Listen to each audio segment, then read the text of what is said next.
You just can't seem to trust anyone these days, not even the YouTubers that you watch. Now here's something pretty interesting. We're going to be talking about a YouTuber who actually ended up getting involved in a scandal for CSGO, and I'm not talking about Team Martin and Syndicate. I'm talking about a completely new person who actually there's proof out there that he was scamming and pretty much lying straight to his subscribers. And also we're going to talk a little bit about Pokemon Go, but let's go ahead and jump into the first story.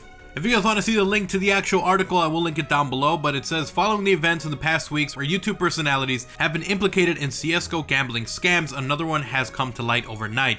The well-known YouTuber James Phantoml0rd Varga has now been implicated in another CSGO betting scandal surrounding the site CSGO Shufffle.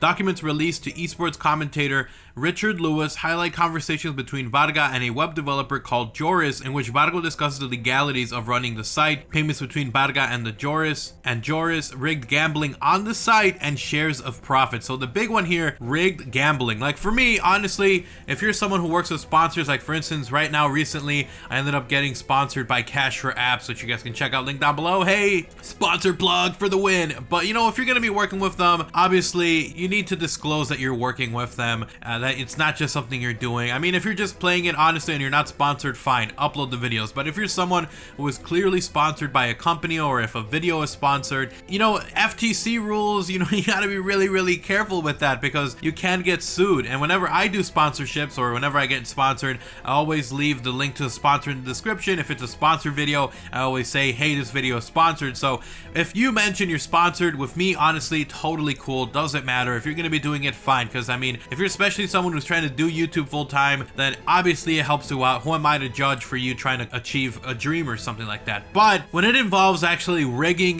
gambling, and stuff like that, where you actually just essentially lie to your viewer, that kind of stuff is really messed up, because at that point you're making it seem like something is happening when it's really not happening. It's like if I was told, hey, I want you to make a video saying that McDonald's is amazing, but if I hate McDonald's, or if I, you know, was given like $100 and I'm getting, you know, cheeseburgers or McChickens, like, you know, for 10 cents each, when really it costs like $1, and I'm saying, hey, look how much I won. You know, a lot of people are going to try going over there, they're going to get screwed, and they're going to think they're getting lucky, when in fact they've been getting tricked this entire time, which really sucks. So if this is in fact true, and this guy Phantoml0rd ends up being implicated that yes, the site was rigging it and making it seem like he was winning more than he actually was, then I honestly hope that he does get a lawsuit, or at least he understands and learns from this, because you can't just deceive your viewers like that. Like, if it's a sponsored video, fine. If you're sponsored by a company, fine, disclose that information.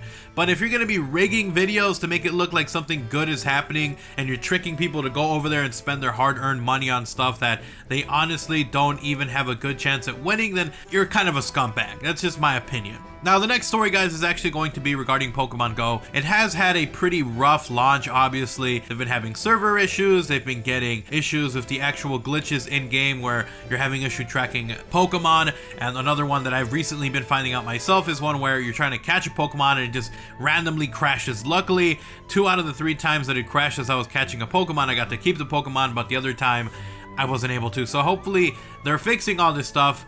But as if it wasn't bad enough, recently they have been getting targeted by a hacking group, and it's pretty annoying because they are essentially DDoSing the servers.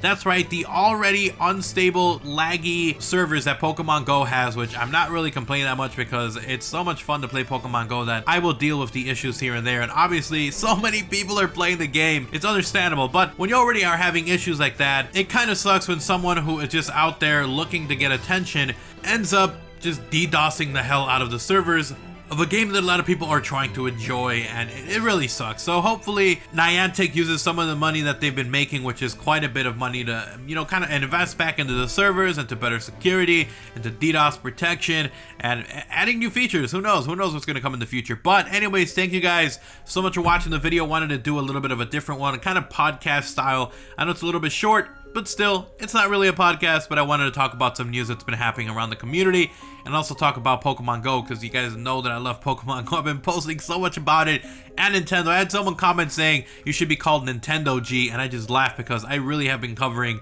a lot of Nintendo and Pokemon Go, so I thought I'd branch out, do a little bit about other games. CSGO, there we go. Hopefully you guys enjoyed the video. Drop a like, drop a favorite, it does help out, it is appreciated. If you are new, make sure to subscribe, turn on notifications so you don't miss any uploads. Make sure to follow me on Twitter for updates at TheRetrOG, and also check out my sponsor Cash for Apps. You guys can use it to basically download apps and get free points and get free stuff like Amazon cards, iTunes, free Poke Coins with that, so definitely check them out. Link down below, sign up, use my link, and download your first app to completely validate the process. But I will see you guys in the next video. I'm out. Peace.